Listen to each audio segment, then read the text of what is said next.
Hello, okay, it's live now. Hello, this is Epicurus A Greek with Andrew Smith. I shouldn't say we. My internet completely crashed last week, so we decided to postpone it for this week, and we're going to have the same discussion, same topic. I think we pretty much know each other, and I think anyone watching would probably know our respective channels, so I'm not going to go through with the introduction. I'm also going to skip across the personal meet and greet stuff that I was trying to do last week. I think it's best to go directly into the topic of discussion, but um, before that, I just want to advertise a couple things that are happening on this channel for anybody interested. In 2 weeks from now, I will be taking on the evangelical Christian apologist G-Man on a one-on-one debate over whether or not Catholicism or evangelical Christianity is biblical. Also, tomorrow I'm going to be in a live hangout with Ed Jacobson77. I'll put his channel in the description because he's an awesome guy. I suggest any atheist who's interested in the debate should very much subscribe to him. With Andrew Smith, chances are he has a huger following than I do. So if you're subscribed to me and not him for some reason, do that now. But anyways, Andrew, you wanted to bring up the omnipotence paradox and your take on it?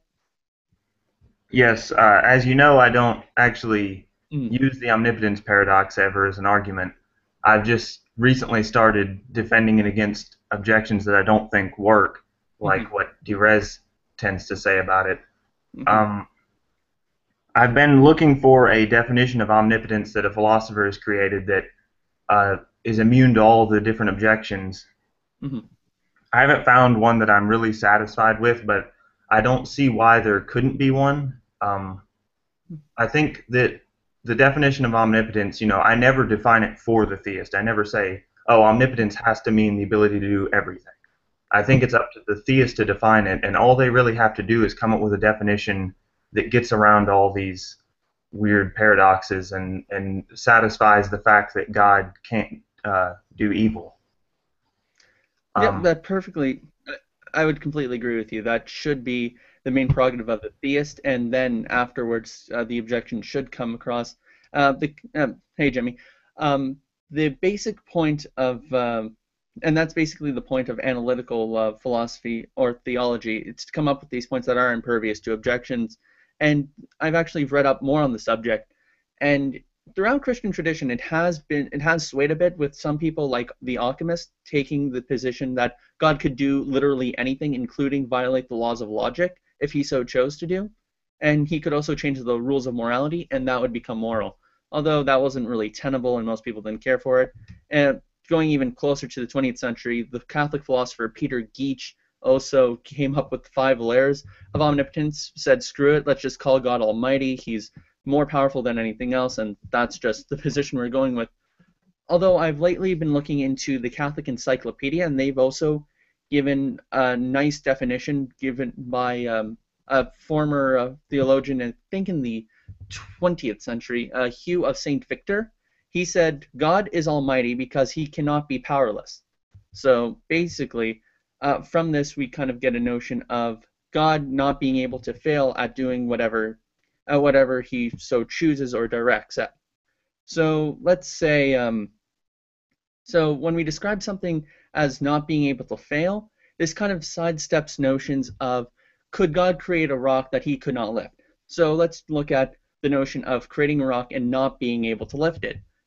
The second part of that command would violate would not be applicable to omnipotence because God cannot fail to do anything.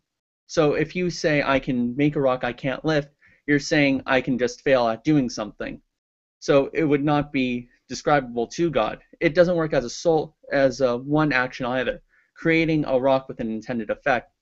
Because when you're creating a rock you can't lift, you're just really doing two things. You're creating the rock A, and then in the second part, you're failing to lift it. I'd also say that uh, if you go with the notion of evil as being a prevasion of the good, then things like lying or murder or things of a nature where it's sinful is seen as being what's known as an infirmary, something that is is a sign of weakness, not necessarily a sign of strength. So I would kind of go in that kind of direction.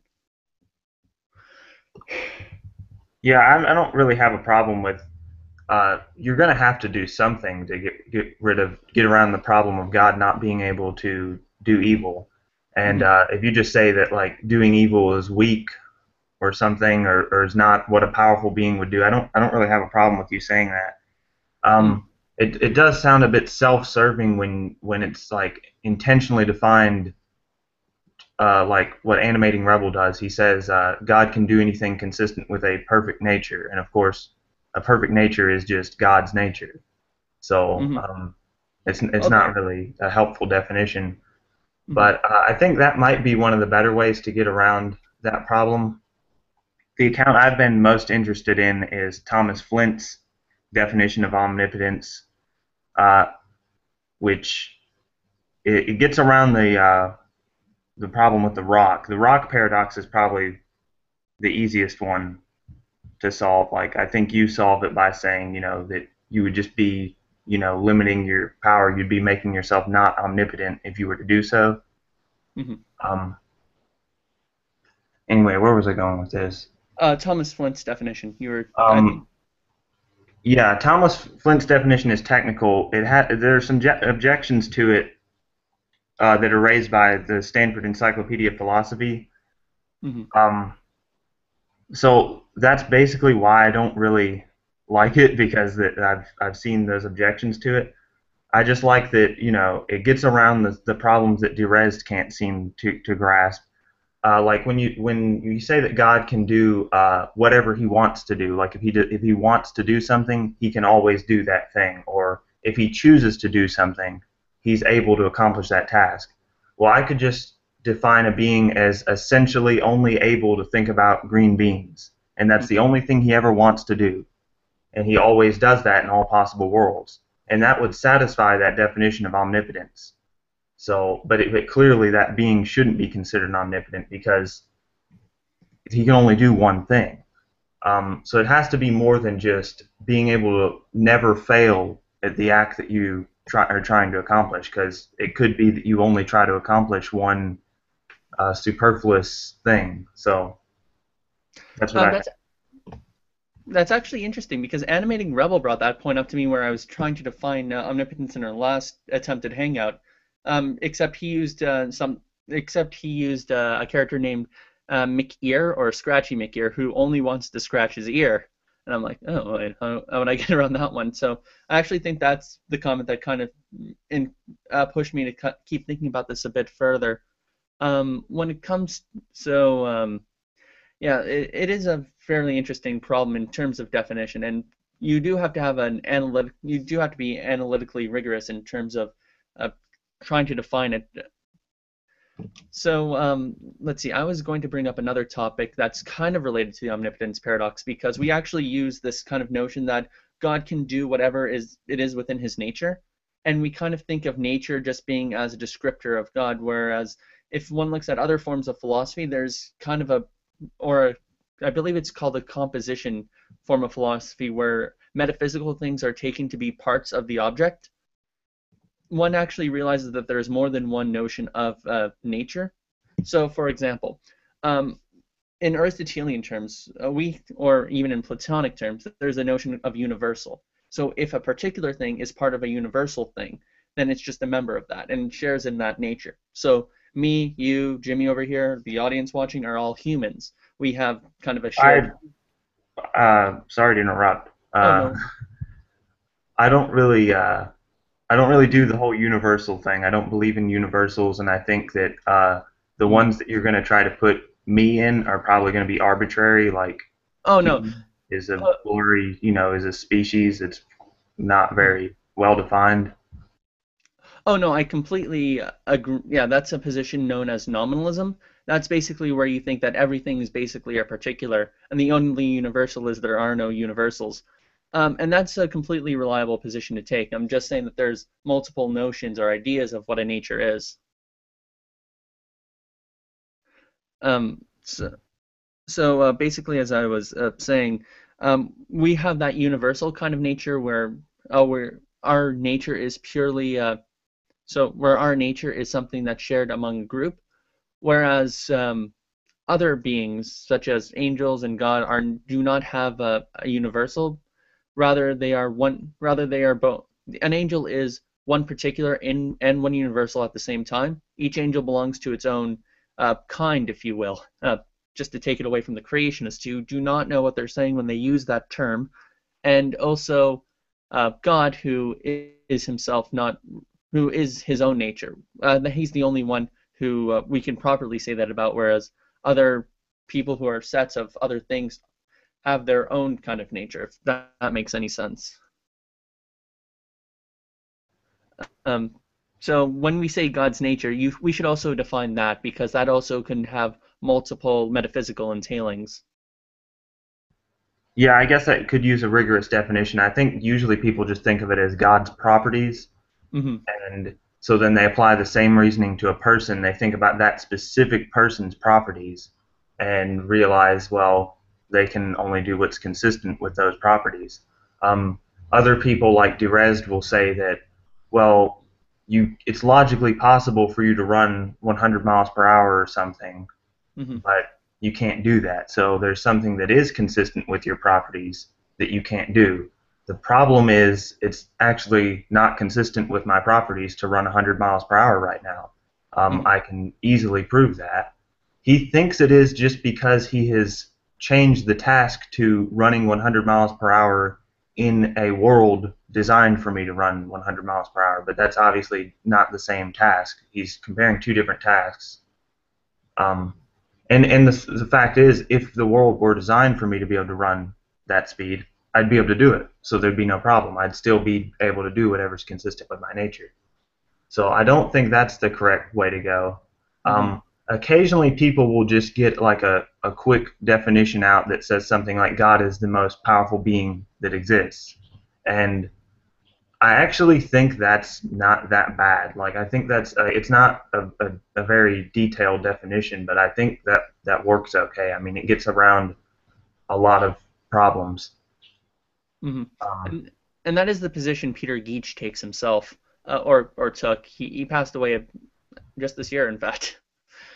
Um, yeah, I think that isn't out of bounds for the theist. Although I think there are ones that do make sense and get around the paradox, but aren't even worth having or that helpful. For example, when we were discussing the notion of it's known as theistic possibilism, the notion that God can even break the laws of logic and stuff like that. Um, I would be very skeeved out if there was a being like that, one who can make rape okay in the next second and could make 2 plus 2 equal 17. Hmm. yeah, I don't think anyone would nowadays would agree with that. Thomas Flint's account uh, doesn't say that God can strongly actualize an evil state of affairs. Basically, a lot of the newer talk about omnipotence defines it as not in terms of being able to do tasks, but actualize states of affairs. Hmm. So you don't have to. God doesn't have to personally come down to this planet and commit evil, but he can actually have an evil state of affairs actualized, but he has to weakly actualize it, which means somehow or another having another person freely choose to do that. So Exactly. Hmm. the when you're defining omnipotence, you're never really going to have a definition of omnipotence that is the being who can do the most things conceivable, or the most powerful being conceivable, and have that be God. Hmm. Because there's always going to be, the definition of that is going to be a being who is a lot like God, but can strongly actualize any evil act that he wants to, or any act. I mean, it could be argued that God's power is severely limited by the fact that he not only has to do, you know, okay things and not do decent things, but he has to do the most perfect thing possible in every Hmm. situation. So when it comes to making it so that God doesn't have to do these evil things, I don't think that the theist needs to worry about the fact that God's not going to be the most powerful being conceivable, because that doesn't have to be the definition of omnipotence. Um, Hmm. Exactly. I would agree with you on that much there. I feel that rather than just defending one kind of notion of omnipotence or even one notion of God. I think theists should be far more open to looking at different theological conceptions and driving at their own, which feels the best when it comes to God. I pick a classical notion known as divine simplicity, although a lot of theologians actually do write against that, and I have to even look at their work and I have to see whether or not their objections hold water. A huge critic of divine simplicity, believe it or not, is William Lane Craig, and another one is Alvin Plantinga and J.P. Moreland, just a third. They also write against the notion of divine simplicity. So, of course, I have to take their theological conceptions and their objections and see if I can't refute it. That sort of thing. Well, given that William Lane Craig disagrees with divine simplicity, just on that basis, I'd have to say that it's almost certainly false. Um, one of the reasons why I liked, one of the reasons why I was had an affinity for Thomas Flint's account to begin with was because William Lane Craig referenced it. Uh, so Mm-hmm. the problems with Thomas Flint's account, though, are that it relies on these things called counterfactuals of freedom, Mm-hmm. which are probably incoherent. I mean, I've read the argument that's made on Stanford Encyclopedia of Philosophy, and they, I don't, I mean, I don't even think libertarian free will as a position makes any sense. So, Trust. that's not the Well, it's only not problem, though. take. Oh, but go on. There's a state of affairs that uh, cannot be actualized by an omnipotent being, but according to Thomas Flint's account, it kind of this is a problem for it that you can't do this. A snowflake falls and no omnipotent agent ever exists. That's the objection. That's the second objection that Stanford Encyclopedia of Philosophy raises to his account. But those are both kind of technical definitions and ones that at least took a while for someone, or technical objections that took a while for someone to think of. I mean, I still admire this account, even though it doesn't necessarily work. I mean, and it could probably be saved. I'm sure someone could find a way around those. Mm-hmm. And there's a lot of different definitions to look for. So this is why I don't think it's a problem because it's still a progressive thing. Like they haven't come to a definite definition on it that everyone has to agree to, and turns out that that definition is wrong. Then it would be a really big problem. But given that there's a lot of definitions out there, some work better than others, and you could still make a new definition. I don't think it's a good argument to raise that you know that there's a contradiction with one of the definitions Mm-hmm. because someone can always fix that.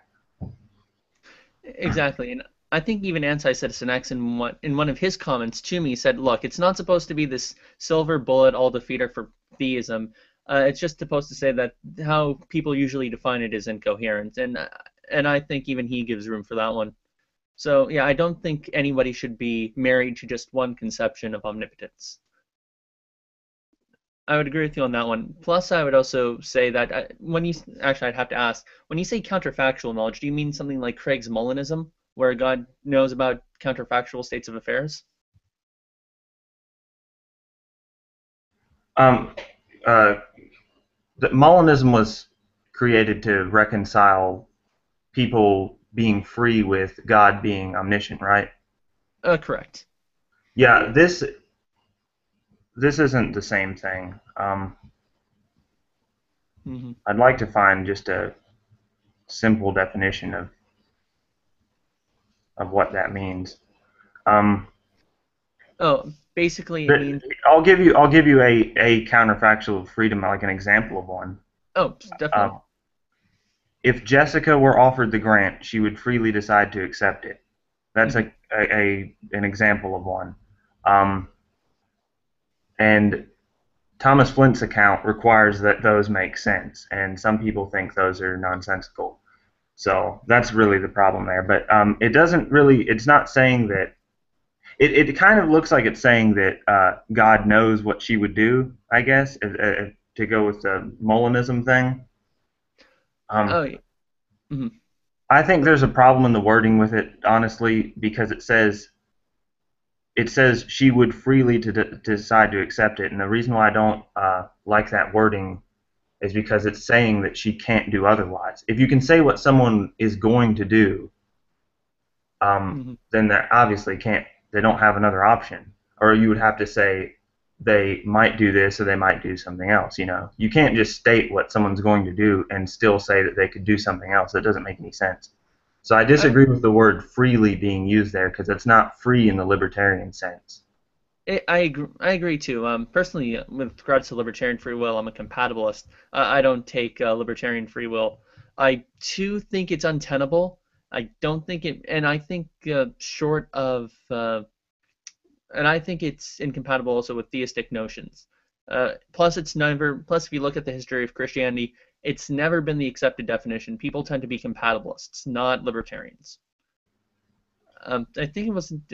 I think it wasn't up until the till Plantinga did his response on libertarian free will, where it started becoming more popular as an answer to the problem of evil. But personally, I think people, as long as they find a definition of free will that works for them and they can defend, I don't see a problem. Um, Okay, I think we've satisfactorily covered the omnipotence paradox, or I've said most of the things that I can say right now about it. I will be making a video on it though, and I don't want to spoil anything that I'm going to say. It's going to be a response to Derez's video on it that he made recently. So yeah, we um, can move to. I don't care. We can move to any topic you want. About free will though, I mean, I never knew that libertarian free will wasn't the standard position in the history of Christian philosophy. And I it, don't. I'd like you to elaborate on why it's not theologically sound. why it's okay. First of all, according to classical theism, God, first of all, is outside of time itself. So basically, you have God who exists outside of time because time exists in increments. It's something that takes place reductively through events. Whereas humans have a notion of time, and so does the universe, because it's something that exists through a shared notion of actuality and potentiality. It could potentially be something and potentially become something or actual um, over increments, and those events and time is basically reduced to those events. With regards to humans, we understand time. Uh, Time as it is in the mind of God perfectly exists, but in the minds of human beings, time is something that exists in increments. So it's something that's held here, and this is an account of time that Saint Augustine kind of put forward to counteract the pagan criticisms that how God could create time, that kind of thing. So if time is present to God and he could know the future because he has perfect knowledge as well, then people are in some sense determined. Well, not in some sense, people's actions already exist. Um, However, at the same time, they're supposed to be free because we can be, in a sense, accountable to them. So, from in Western Christian theology, from and even beforehand, what's taken is kind of a notion of Mysterianism, where God determines everything, but at the same time, man is free. We don't know how it happens. We know it's not mutually. We will defend the notion that it's not mutually contradictory, and we might give kind of like Frankfurtish examples, although that came by with Frankfurt. But putting that aside, it's always something that's taken to be a mystery, but at the same time true. So in a sense, it would be compatible with one another, thus compatibilism. And even with the reformers who took sinful nature as being what limits us to only do sinful acts, they also saw it as being compatibilistic because if all we can do is sinful acts, yet we can be judged by that, then in a sense we're also kind of willing what's according to our nature. So up from most of Christian history, because of divine foreknowledge, because of human sinful nature, what's been taken as the stamp of approval in Christian theology has been a compatibilism built on a notion of Mysterianism. That's basically it for Christian history. That's the position I take too. So I am also a compatibilist. I defend notions of um, divine. I don't think libertarian freedom is necessary for human freedom, and thus I don't bother with that position. Also, even and by the way, theists The only other way around this I can see tenable is open theism, which is the belief that God doesn't know what's going to happen. But even then, it's pretty hard to kind of get around the horns of randomness and the horn of randomness and the horn of determinism. So yeah, I don't find open theistic accounts to be tenable either. So I stick to the classical notion. Okay, you said that God is outside of time, and you described it in a kind of way as if He sees everything in time at once. And I don't know that that's what William Lane Craig says. I think he believes that God is in time just like we are and is moving through time. Um, Yeah, he takes a very weird position where he tries to have best of both worlds, but it also, in my opinion, it kind of fails. And and this is actually why he rejects divine simplicity. But aside from that, he first of all he's married to an A theory of time, which I don't think is tenable either. I'm a B theorist.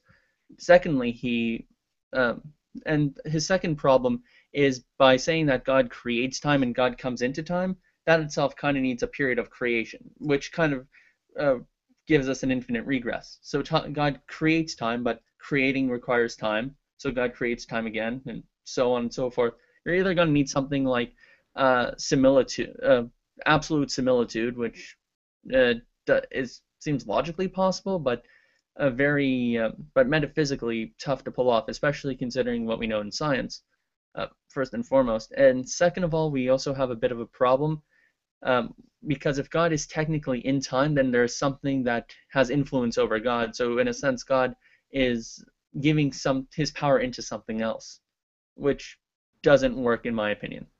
uh, well, I'd give them some leeway there, just like I'd give them some leeway if they wanted to say that God doesn't know He knows everything except what free actions people will do. Mhm. I'd be okay with people, defining it like that because, I mean, I can see how it would be problematic for God to know what you're going to freely do and you still have multiple options. That doesn't really make any sense to me. Um, Same here. I've never actually heard a good response to that myself. Personally, I kind of go with compatibilism, but I actually do accept Molinistic principles. I just wouldn't. I would just say Jessica freely takes the grad money. I would take that in a compatibilist sense and not a libertarian sense. That's practically my only difference. Hmm. So I think we just started talking about free will and God and time. Um, do you want to continue this, or would you rather go on to morality? well, I had something else to say about this, but I can't seem to remember it. Happens. um, Uh, I'll leave it to you. what were you saying earlier? Like you went on for quite a while, and you said something interesting in there that I wanted to respond to. Let's see. I went on to compatibilism, God existing in time, free will. Com I I think have you to. said some position that I disagree with. We were talking about God. Mm, You were saying God was able to be outside of time and just see the whole thing, kind of, mm, instead of exactly. being moving through time. Hmm. Yeah, that would be my position on that one. Um, well, given that William Lane Craig disagrees with that, and I'll probably remember it later. Let's move on to something else. No sweat. But personally, I think if William Lane Craig disagrees with me, I should consider that to be, how do I put it, a staple that I'm going in the right direction. Wait, what? You don't like William Lane Craig? No, I'm just kidding. I actually do like Craig. I think he does give some formidable arguments, and he's a terrific debater. As a Oh yeah, he's theologian, definitely a good debater. yeah, I think he deserves a lot more respect than people give him credit for. Um, just from my perspective personally.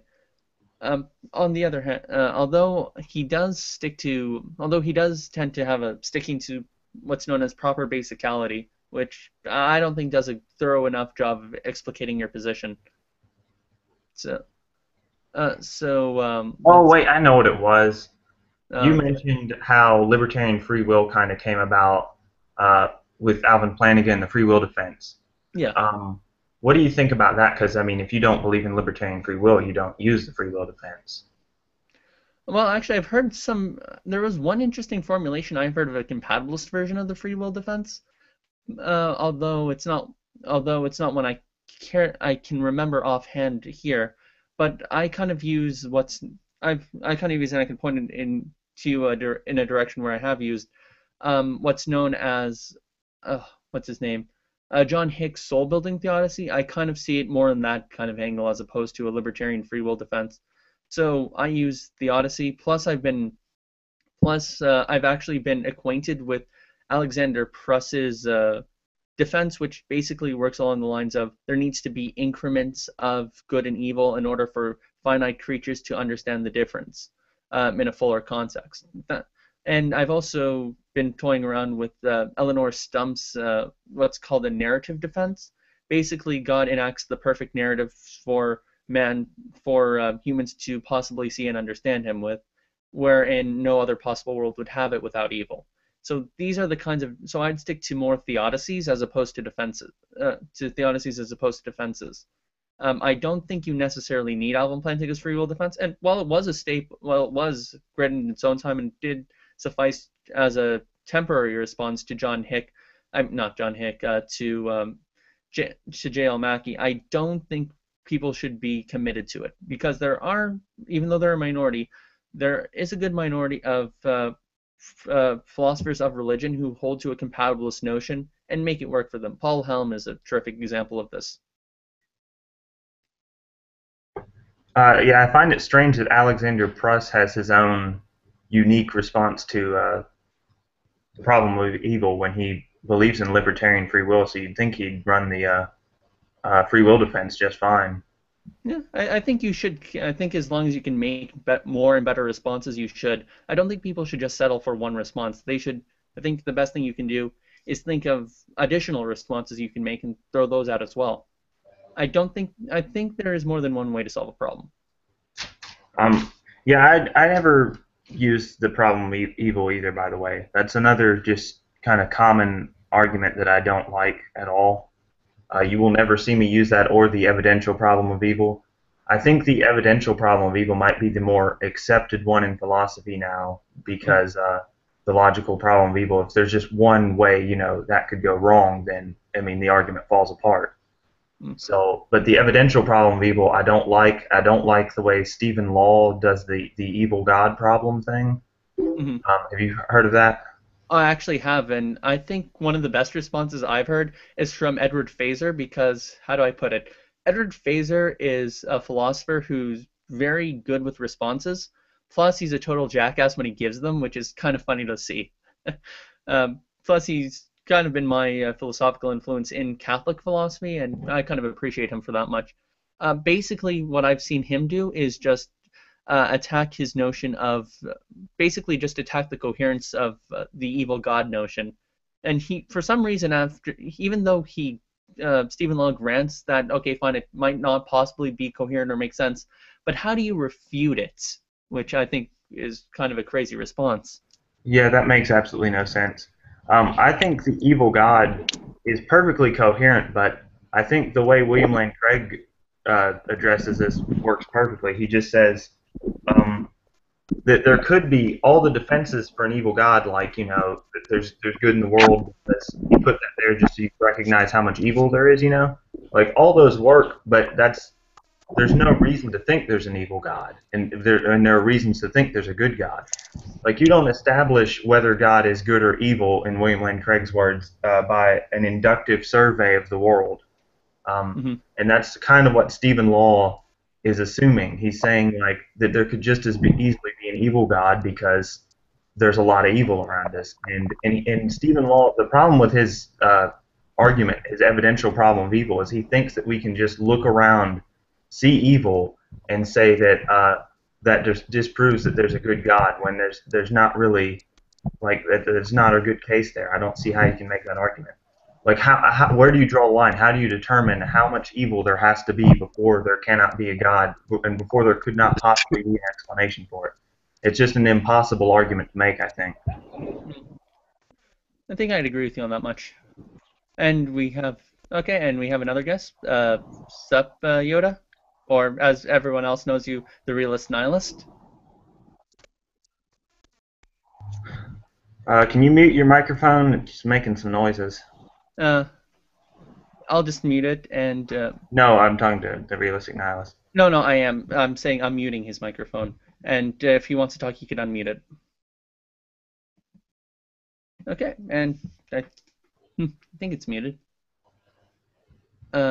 Sweet. All right. You were saying? I don't know what I was saying. Oh yeah, I was talking about the evidential problem of evil. Right. I don't think that works.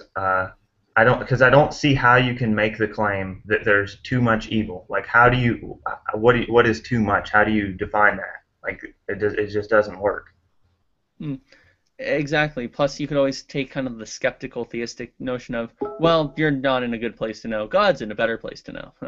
Although I've heard that does rub people the wrong way, and yeah, I can really see it as doing that much, but it's it kind of works because it kind of gives you the how do I put it? It kind of gives you the oh, you're just retreating into unfalsifiability, that kind of vibe. Um, I have no problem with the skeptical theist defense. I think that's Hmm. I mean that makes sense. It's exactly what they should go for. It's a perfectly good answer to the problem. Uh, so yeah, I don't really disagree with that. I mean, I can see why it's like you'd think we'd want to know why evil things happen. Jeez. Wow. Yeah, like something absolutely horrible happens. You know, the Holocaust happens, and we want to know why God thought that was okay.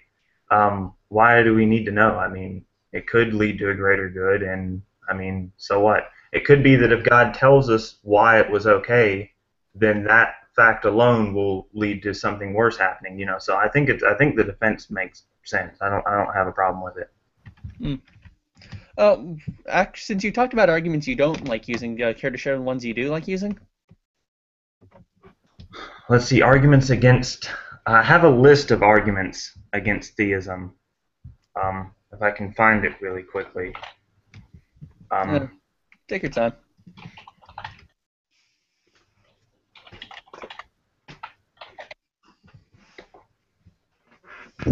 yeah, I compiled a list. It's like 20 or so uh, points in favor of atheism. Hmm. They're all attributed only to me because I'm a genius. If you like, you could just list them off in rapid fire, um, or you could explicate it to, or if you could explain it to however much you feel comfortable in doing. You don't need to go into the arguments in depthly. Just kind of lay out or give a sketch of how you want to use how you would explain the argument. All right, yeah, while I'm looking for them, because I have to scroll down quite a bit to get to them, I will kind of explain why these arguments were ever created by me.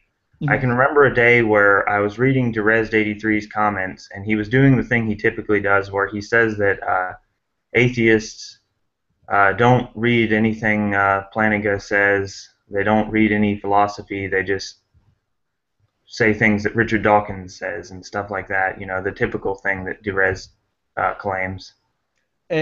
Yeah, in Jerez's defense, and I've actually seen the video you came up with in response to what he was claiming, which by the way, I really was kind of funny with because I really like the part where you said we spend a good chunk of our money defending the notion that humans coexist along dinosaurs, which is a huge shame uh, that I will readily admit any day of the week. But I think it's probably something that appears to some theists like that because it happens with maybe the bigger atheist channels. Although I don't think we should say it's a problem with atheists because it's a general problem with people. People don't tend to look into philosophy of anything in their day-to-day lives. It Yeah. just doesn't happen.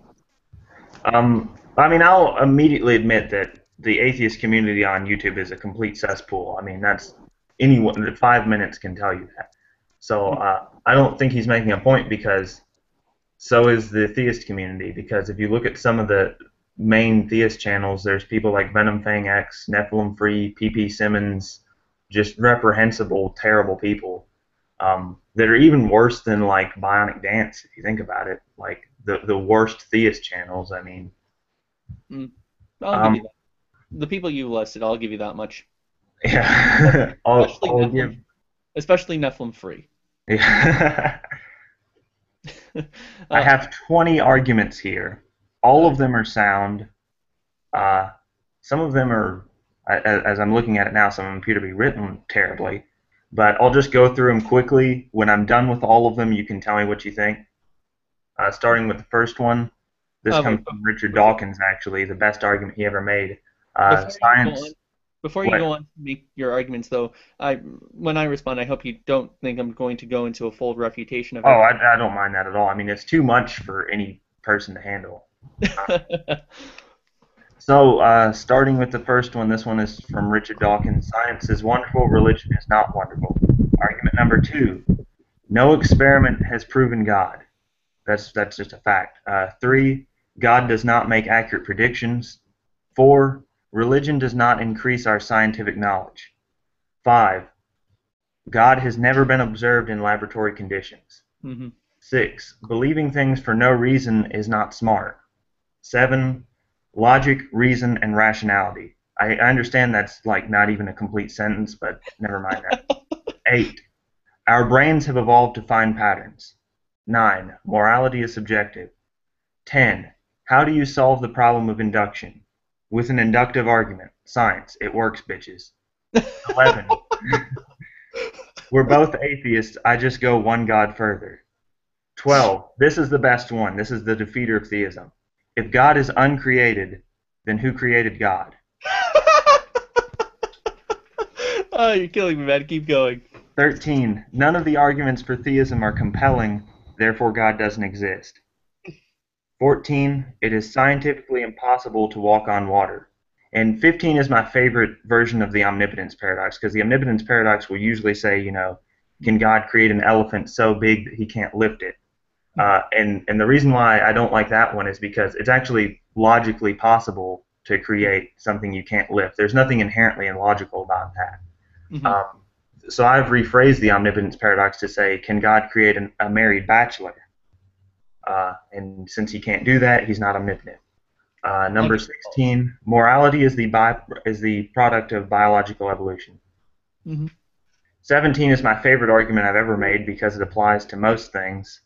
Uh, it's just the statement that arguments don't prove anything. I get that a lot from other atheists, so that one isn't really an argument that I made.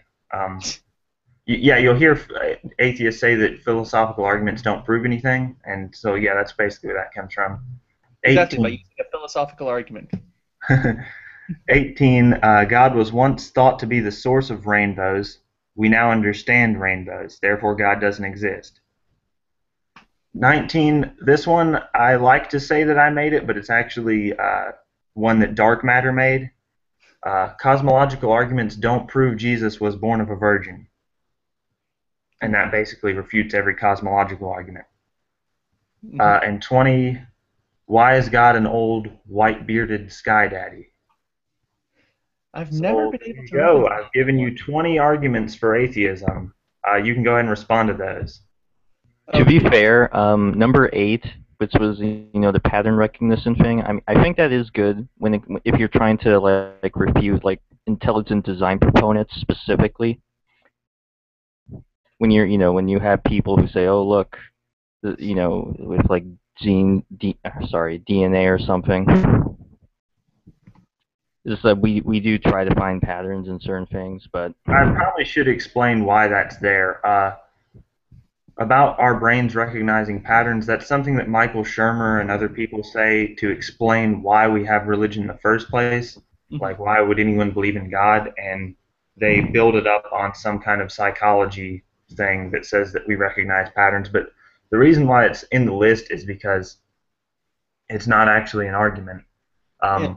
Because we don't need an explanation for why religion exists. Like we don't. When someone believes something stupid, we don't think, oh, that's really weird. How did they come to that? There's just dumbass people. I mean, that's a self-explanatory fact. So I mean, there's no reason why we need to come up with an explanation for it. And the thing is, even if they have a plausible explanation for how religion came about, I mean, that doesn't mean it's not true. So it's not really an argument. Yeah, exactly. It falls to the genetic fallacy. Um, but yeah, after those arguments, I'm actually going to really need to step back and question my theism. So please forgive me if I just don't answer. Although there is kind of a, although most of those arguments did touch on the subject of morality, which I think when I made the invitation to you through chats and comments, uh, I wanted to be kind of a focus on the discussion. So could I just basically hear you sum up your position on morality itself? I do kind of want to give one actual argument, since that list was terrible. The main argument that I've used against theism has always been that and I understand not all theists even hold to this position, but most of them presuppose doxastic voluntarism, and given that I think that's completely false, that's usually my objection to theism. Hmm. You'd actually have to parse out what you mean by doxastic voluntarism a bit before I could really respond to it personally. Um, Um, Maybe just so I can know if I do agree with that notion or not. well, I may have been defining it unfairly, although a lot of theists wouldn't say so. But I define it. I usually define it in terms of choosing beliefs, in a libertarian sense. Oh, I see. Where because that was my whole conception of choice when I started making this argument. And the reason why no one ever objected to that is because a lot of theists just go ahead and accept libertarian free will. Yeah, I guess it wouldn't apply to me because I don't accept libertarian free will. So Yeah. I'm not sure whether or not I would be I don't think I'd be considered a doxastic voluntarist then, at least as you would define it. Yeah, and the argument I've never really finished that issue. I've made a few videos on it, but there's an argument for it that I'm probably going to make in a video at some point as soon as I get done with the stuff I'm working on right now. Mhm. But yeah, we can move on to morality now if you want. Cool. So, what would be your meta-ethical stance on morals? How do we ground what's uh, moral and what's not moral? Or do you even think that's a coherent notion to begin with? Um, I'm not a non-cognitivist. I think that that's a coherent notion. I lean towards consequentialism. Hmm. Um, just because that's the way when I find myself when I say something is immoral, I usually mean that it's harmful, Hmm. and when I say that something is like good or moral, I mean that it's beneficial in some way. So yeah, that's the kind of position that I cater to, I guess. Consequentialism, how would, okay, when someone were to ask you, why ought we value the consequences, how would your response be to that to that much? Like, okay, you're telling me this has better consequences than not doing it. Why ought I adhere to that? That kind of thing. Okay, I'm gonna just go ahead and make it clear that I don't claim to have established any objective ought whatsoever. Oh, I okay, don't that's fair enough. I don't know a solution to the is ought problem.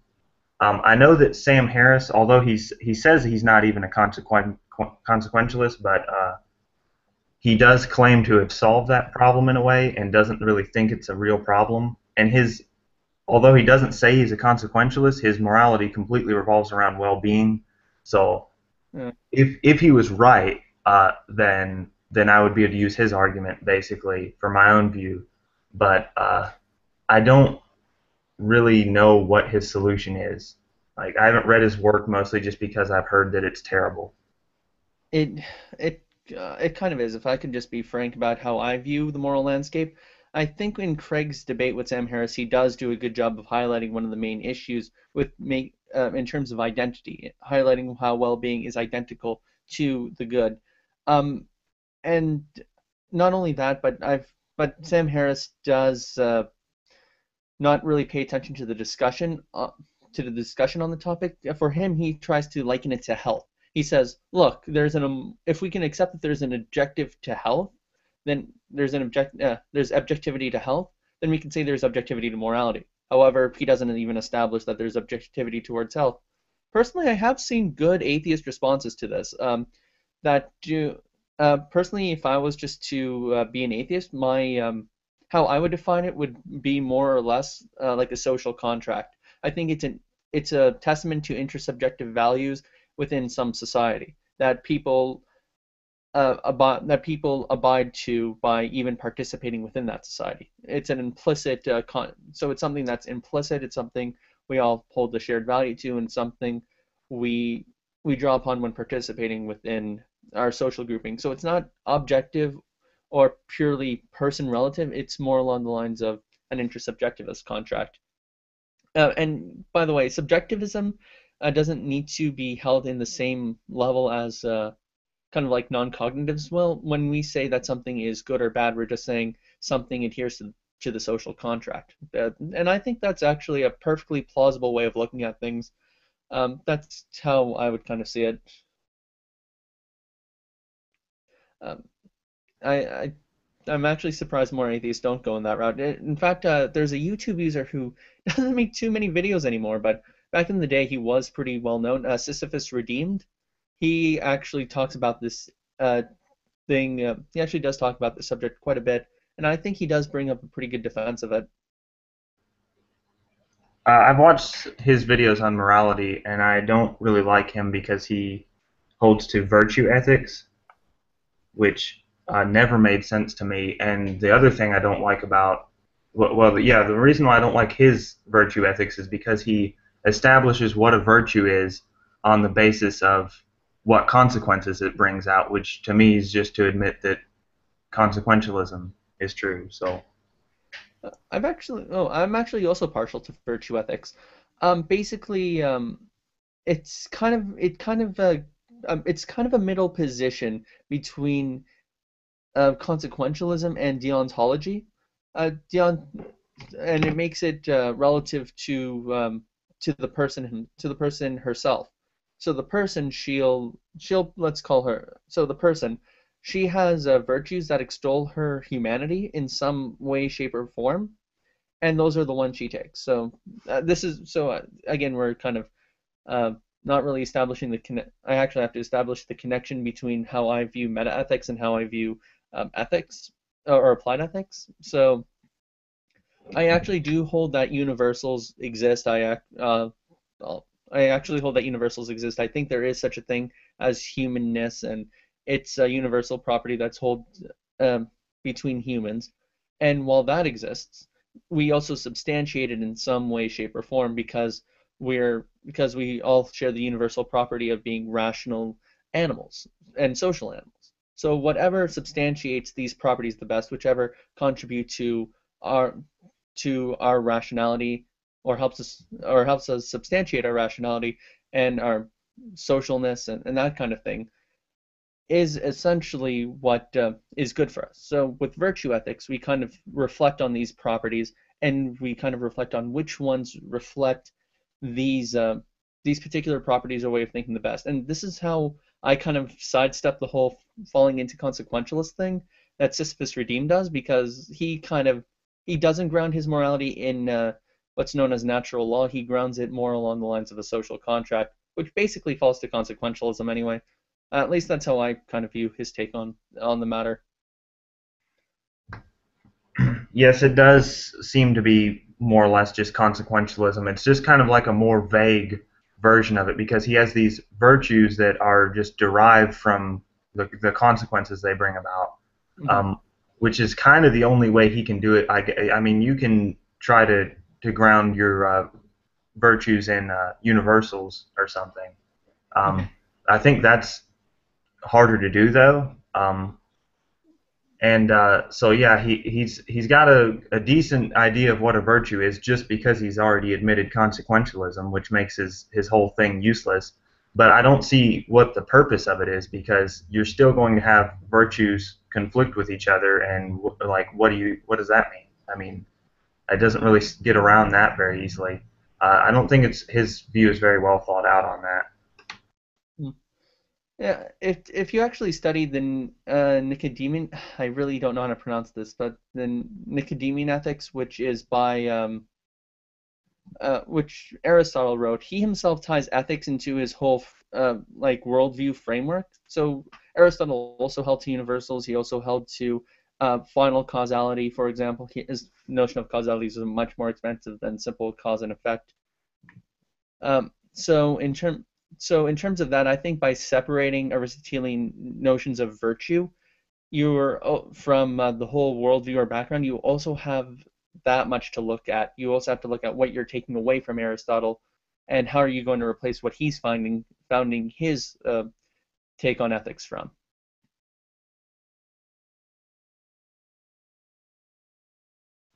So, other than the problem of grounding an objective ought, which you could probably raise to just about any moral view, what do you have against consequentialism? What do I have against it? Well, there's more than one form of consequentialism. There's social contract theory as a form, and so is utilitarianism. On the whole, I don't have anything against consequences per se. I just think that consequences should be secondary in thought, not primary. Um, that's basically it. Plus I have a tough time understanding how one can value a consequence without any initial grounding of it. At least I haven't come by a way of seeing that. Granted, if you were to pull me away from the way I view morals and ethics, and you were to ask me just about what I perceive of consequences, I'd be like, sure, they're helpful to me, and I'll use them. I wouldn't have a problem with them per se. It's just not how I do things, if that makes any sense.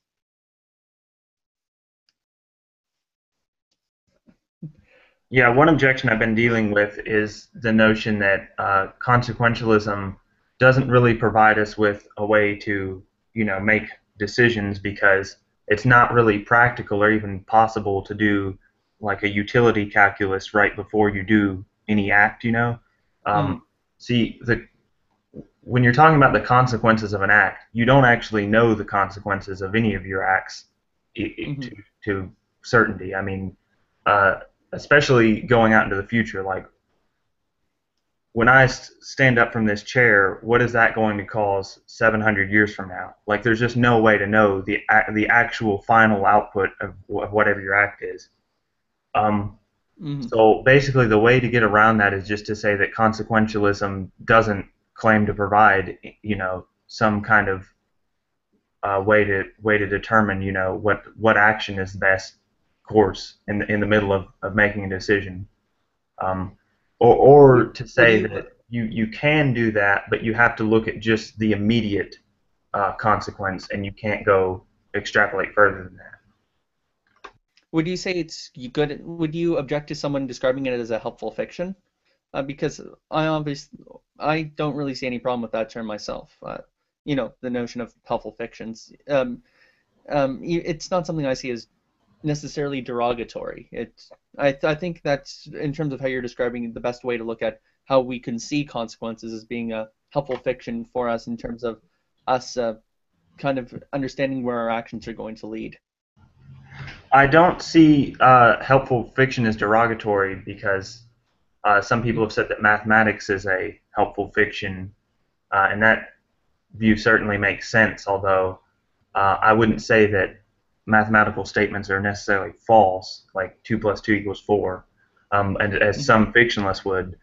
But yeah, so I don't see that as derogatory. I wouldn't say though that it's really that helpful consequentialism for. I guess I could employ it in making decisions. I could be like, I think a lot of people do this actually. Like, are the consequences of my actions going to be good or bad? And try to do kind of this kind of utility calculus in their head before they do an act. But I can see how an incompetent person would easily misuse that, or even someone who's not incompetent would get things wrong with that. I mean, you just don't know what the consequences are going to be, so it's not particularly useful, really, to me. Yeah, I can hear you on a lot of this. Um, I, I, I find that a lot, whatever position that people who are respectable and intelligent take shouldn't always just be poo-pooed because it might not seem commonsensical to us or it kind of might disappoint our expectations.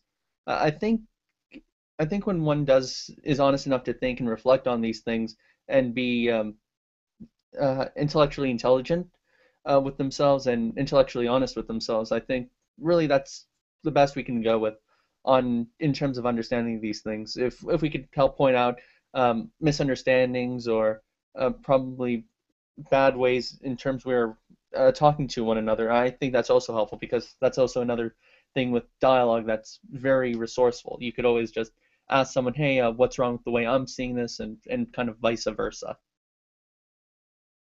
And with regards to your statement on math, some fictionalists don't think it's false necessarily. They just don't think the notion true or false applies to mathematics. It's more or less, it's like saying whether or not a hammer is true or false. It's a tool. It doesn't necessarily, it's not in a category of being right or wrong. Yeah, I've never heard of that position. I've heard of the position that it's not true or false whether or not they exist, which seems weird because you'd think there's got to be a definitive answer as to whether something exists or not. That position is usually called like quizicalism.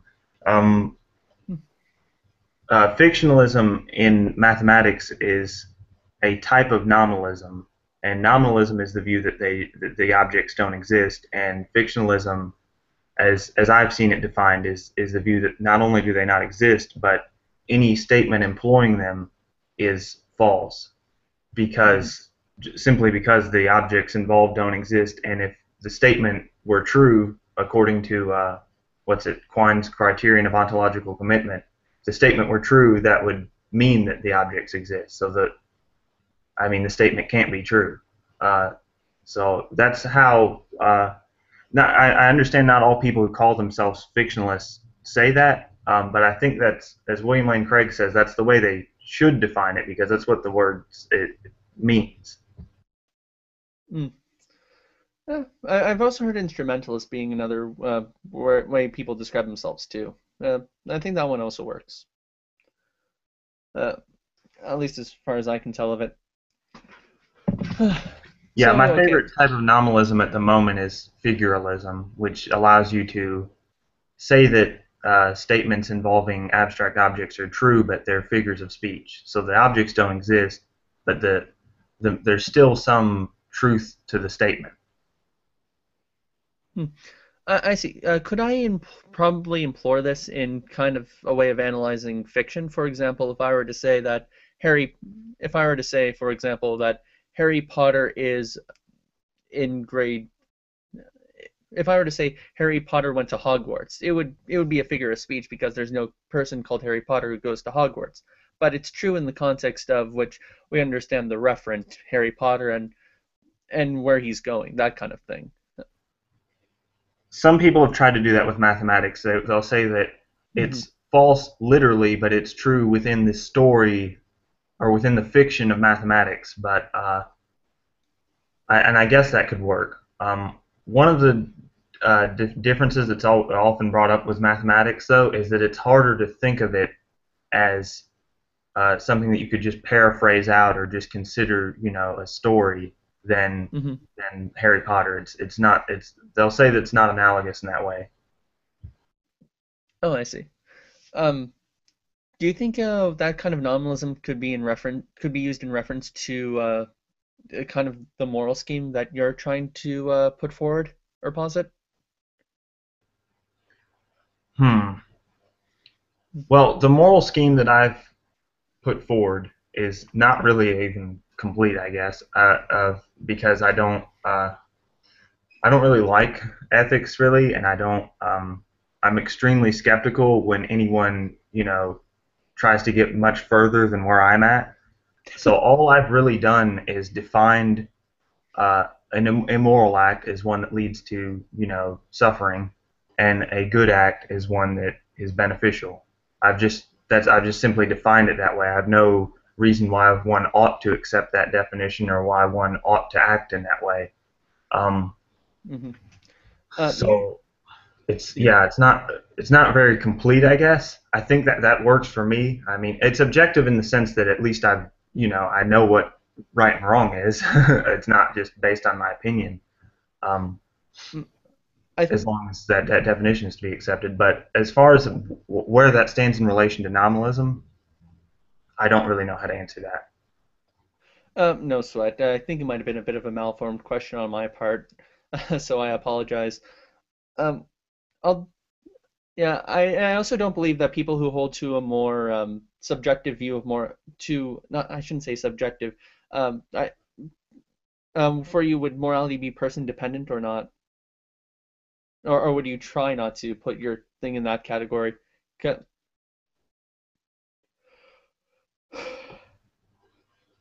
Or are you asking, would Oh I try not to be hold to a subjective? yeah, exactly.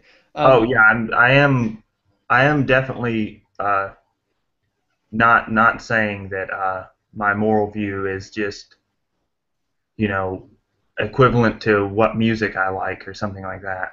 Yeah, yeah. I don't think any. Yeah, that's a position that people often confuse. Like it's like subject when someone says subjective morality, all it means is something along the lines of, it's like picking which pizza topping you like, or it's having one person's opinion on something. For example,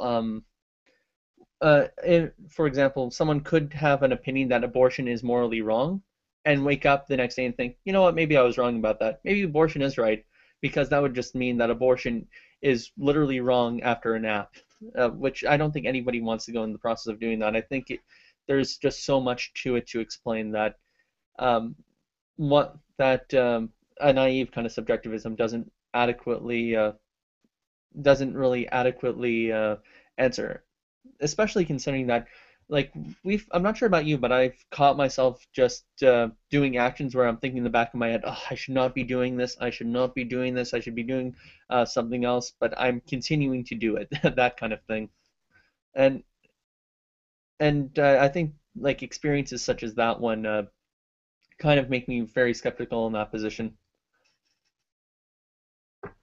Yeah, the subjective view you just brought up of just suddenly waking up with a different moral view and that all of a sudden being the new, correct morality. That sounds completely nonsensical, but I'm sure some people like Bionic Dance would just bite the bullet on that and say, well, that's how it is. I mean, uh, things can just be moral one second and then immoral the next. And yeah, I mean, it sounds terrible. It sounds like a horrible world to live in where that's the best thing we can come up with. But yeah, I'm sure she would just be okay with that. Oh yeah.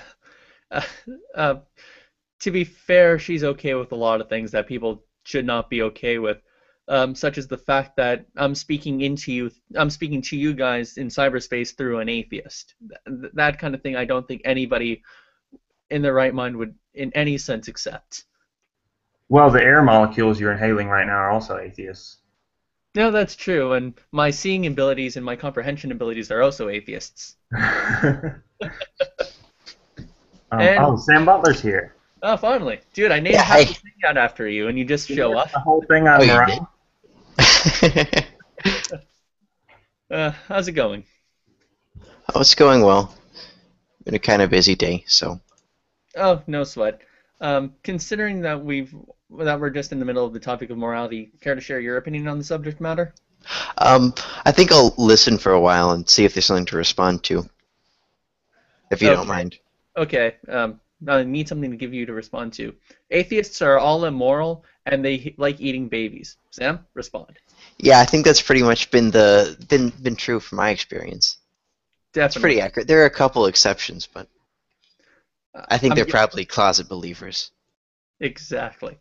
But all joking aside, I'll just continue the conversation. From my end of the camp, I also don't think that theists should defend divine command theory. I don't think it's tenable, at least from my experience. Natural law has always been kind of the basic go by in Christian theology, at least since the Scholastic era. With when you kind of define the good as being God, you kind of empty it of all its content, at least as far as I can see. Mm-hmm. Yeah, it's hard to understand how there would, if you identify God as the good, then it's hard to understand how you can point out some sort of uh, completely transsubjective motivating criterion, right? Some people might just not care about what God has to say. Exactly. It's just one opinion amongst many opinions. It wouldn't really factor in. And even theists like who people well, at least people I hope read, but don't just say out because they like name dropping. Even the philosopher Richard Swinburne doesn't accept to a pure divine command theory on issues, and for good reason. Yeah, that's one thing William Lane Craig gets wrong, I guess. But other than that, he's a complete badass. Okay, quote of the day: William Lane Craig is a complete badass. I also don't think you agree with his whole take on free will. Well, I actually do sort of, because there are times where he's affirmed compatibilism. I don't know if he knows it or not, but he said that he agrees with compatibilism in certain Q&A responses. That's interesting. I had no idea. Maybe I should inspect his viewpoint on free will more closely. I always just thought it was typical free will posturing, that kind of thing. If he actually does agree with compatibilists on more issues than I'm giving him credit for, then I'd actually like to see that. Hmm. With Where's that sound effect where the crickets start chirping? It's usually on here, but um, yeah. But with any regards, I've had I've actually have looked into a bit of divine command theory, and there have been philosophers who've tried to limit it in a sense. Um, for ex- some have even defined it by incorporating other theories or ideas. One that actually doesn't seem too bad is called it's kind of a combination of divine command and virtue ethics, where basically human beings, um, basically the good is grounded in human beings being more like God. So uh, because we have a mind based on the divine in some sense, the perfect end goal is to be as God or to have God's nature, and because that's what end that's because what ends humans drive for are grounded in God's being Himself. So I think if you have a more nuanced look on things or are willing to incorporate it with other notions, it doesn't seem too bad, at least from my perspective. That was very interesting. Hmm. Um, I think it's Paul Copan's viewpoint. Paul Copan. Yeah, William Lane Craig has cited him before. Yeah, but that was mostly on Is God a Moral Monster? Yeah. Yeah. And Tom Stark, who's actually a liberal Christian, uh, basically wrote a book twice the length of Paul Copan's book, refuting all of it. If any of you are willing to care to look into that much. He's a Christian. I thought he tried to refute the cosmological argument. Uh, Tom Stark. Maybe I'm thinking of someone else. There are Christians who don't even agree with the cosmological argument. Um, there are some instances of it I don't particularly care for. I'm kind of on the fence on Kalam myself. I don't think the Leibnizian cosmological argument is that great because it kind of breaks down into necessarianism, and it kind of and if the universe is necessary and God is necessary, you might as well cut God out. That kind of thing. It's not really that uh, great a cosmological argument as far as I can tell. What do you think is the strongest argument for God? Hmm. I would have to, funny enough, I'd actually have to say, and this might come out of left field because it's not discussed A in the literature and B on YouTube, but I think the argument from Desire is a pretty good one, believe it or not. Um, I also think something along the lines of Aristotle's unmoved mover argument still holds up pretty well. It's basically a whole argument based on change. Let's see, let's see, and lately I've been defending Avicenna's argument from contingency against Ed Jacobson 77. And he's been kind of he's foil for the past month or so, and it's really nice debating him on the issue. He's a very smart and erudite guy, and I'm actually holding a hangout for him tomorrow in case anyone forgot or I have to repeat that. Okay, could you explain just briefly the argument from Desires and also with the unmoved mover argument, how exactly does that conclude this with God's properties? Like besides Hmm. like just a few of them. Like, how do you get all of them from that argument? All right. Well, basically, the argument from desire is something I like because I don't feel I get a vague notion of God, but I also get a good, uh, if it does hold up, a good reason for my Christianity. So basically, it starts off with, basically, it kind of starts off with this notion that within human beings we have these natural desires, these things we kind of move that kind of move us into something and that kind of justify the existence of other things. So, for example, if I'm hungry, I'm justified in believing there's food. I'm justified in believing or going on and saying, "Hey, there's food." Or if I'm if I'm looking for love or a sexual relationship with it, which is a natural desire, I know that there's someone who's going to in some way fulfill that.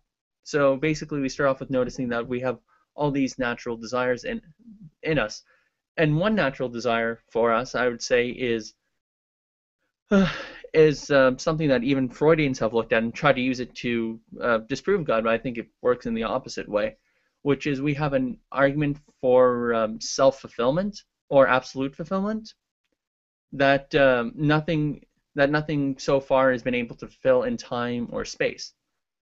So basically, from there, we kind of move to this notion that, well, because of that, there's something that's out of the bounds of time and space that kind of fulfills this in some way, and this thing is something we call God. So basically, in how I come to Christianity from that is basically extrapolate some of these properties with other desires. For example, when I'm hungry, I can't just satisfy my own hunger. I actually have to eat the fruit. I can't satisfy my own I can't satisfy my own need for love and emotion, so I have to go and find somebody else to kind of help me do that. So we all have these so because of that, I kind of look to a religion where it's God who's providing all the fulfillment, and I find usually Christianity is the best one for that one. So that's my main argument. It's not that developed. I grant you that. I grant you that much because this is just a quick summary, not a fully detailed explanation. But that's kind of my favorite argument to go with right now, and I've presented it to a lot of my friends and who are atheists, and I kind of like going back and forth on this issue. So that would be that argument. And the second one from Aristotle's unmoved mover is just essentially, excuse me, okay, is just to say that there is change happening within the universe. Uh, Again, pardon, have these burps coming up. So in the universe, we observe change. That's the first premise. That one thing goes from one state to it being an actual thing to a potential state in which then it's actualized. So from state A to state B to state C and D. So there's change that's going on there. And everything that has within it a potential that potential can only be actualized by another actual thing, be it in a vertical scale or a horizontal scale. A vertical scale is chronological, so time t1, time t2, time t3, so on and so forth. However, horizontal ones are basically the things that are substantiating uh, what's in existence. So, for example, you might have a Rubik's cube, and from the Rubik's cube, you could go on to the smaller pieces, which are actualizing it from the smaller pieces, and so on and so forth. So you have some potentials that are actual. So you have some actuals actualizing another actual, moving it from a state of being potential that is in something else to a state of actuality. So basically, if there's something that has potential and that's partly potential and partly actual, it needs a mover. So you go on a line of receding causes until you get what's known as the prime mover, or the unmoved mover, that whose pure actuality that substantiates anything with any form or modicum of potential. So and this prime mover is what we call God. Now, basically, you have to explicate how the properties kind of correlate to humans, and what's used is a principle known as a certain principle that I'm not too familiar with right now. But apparently, on this principle, you have a notion that you cannot give what you do not have. So, if I were to give you $20 bill, there would I couldn't if I were to give you $20, I'd have to have either a 20 bill, two fives, four tens, something along these lines, or else I couldn't give it to you. So if so, we look at things that exist within the universe, such as minds, and other such various things. So it has to exist on a higher level, such as that. So if there is something to which it doesn't have that it can give, then in a sense it isn't actual.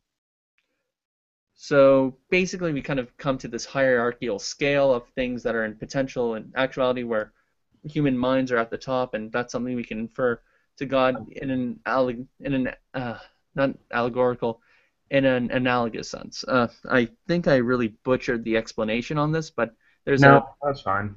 there's an hour and a half lecture by Edward Fazer who discusses this. As it's called the who an hour and a half who does explain this kind of notion. So I'll point you in that direction. So these are and I was seeing his argument from contingency.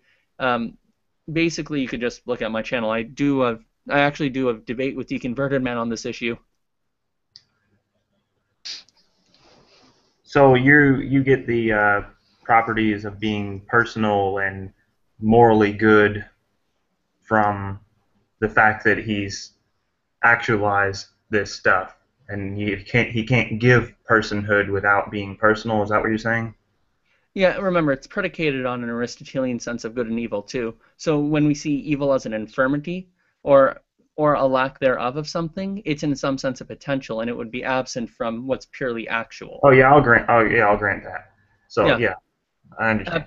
He's not personal though. God would not be personal on Oh, this. he's not personal? No, you couldn't establish God being personal on this viewpoint.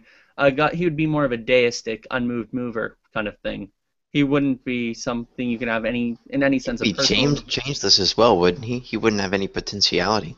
No, yeah, exactly. He would be changeless. Everything else around him is changing. And plus, you couldn't even plus on this viewpoint, the universe could be eternal. It doesn't even have to have a beginning. That's all really weird. That just doesn't know. That's impossible. I think the only thing he knows on Aristotle's case, he has to be perfect. So the only thing he can know is the perfect being, and thus he could only know himself. Well, that's interesting. Yeah, it is interesting. Although you just really don't like William Lane Craig, I guess. Oh, it's not that I don't like him. There are some things I do like him on. I like the fact that he embarrasses Lawrence Krauss. I think that's something we can all agree with. Yeah, that is wonderful. Yeah. Although it's probably not that hard to embarrass Lawrence Krauss, but he's kind of a moron. I mean, we could do a whole hangout about that if you want. Well, we have 8 minutes. I wouldn't mind. Well, let's see. I know I should have brought this up earlier, but I have a different version of the omnipotence paradox that I think I won't do it in a video because it's kind of ridiculous, but it actually has a chance of working. Mm-hmm. I think that God is incapable of doing things that are aesthetically displeasing. Like William Lane Craig says it's possible that God could have never created the universe, and that sounds perfectly fine. But what if God were to, instead of creating the universe, he created his own personal television and just sat around watching episodes of Family Guy? Is it possible for God to... I think that's what I would do personally. I think that it's not possible for God to do that. I think that that's just, if we think about God doing something like that, it's just an embarrassing kind of thing that he wouldn't do. I don't think God can do embarrassing, stupid things like that. Although one would have to argue that aesthetic properties are, in a sense, actual properties. So you'd kind of have to be, if you're going to make that argument, you'd have to be committed to aesthetic realism. Oh no, I'm saying I'm totally fine with saying it's just what we subjectively perceive as aesthetically wrong, and we don't think that God can do those things. William Lane Craig said things like, can God think a stupid thought? Is it possible for God to just sit there and think about things that are just really stupid and pointless? it just seems kind of weird. We don't want to think of God as the type of person who would do that. I think we would all be in agreement on that one. So the argument, I mean, I don't know that anyone's ever made that omnipotence paradox. It's more of just meant to be funny. It actually does strike me as such. Let's see. Oh shit! Essence of Thought posted a reply to me. Sweet. I think with that, I'm going to end this hangout. Thanks, Sam, for coming in. Thanks, A little Andrew, bit for being late. a guest. No, no sweat. Thanks for being my guest, Andrew. With that, the podcast will end, and I will tune into Essence of Thought. See you guys. Yep, thanks for having me. See ya.